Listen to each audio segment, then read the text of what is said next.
National Weather Service in Raleigh has issued a severe thunderstorm warning for Wayne County until 9 p.m. At 8:36 p.m., a severe thunderstorm was located near Log Range, moving southeast at 30 miles per hour. Hazard, 60 miles per hour wind gusts and quarter-size hail. Source, radar indicated. Impact, hail damage to vehicles is expected. Expect wind damage to roofs, siding, and trees.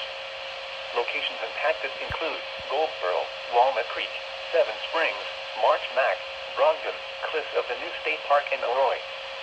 For your protection, move to an interior room on the lowest floor of a building. Repeating, a severe thunderstorm warning has been issued until 9 p.m. for the following counties: Wayne, North Carolina;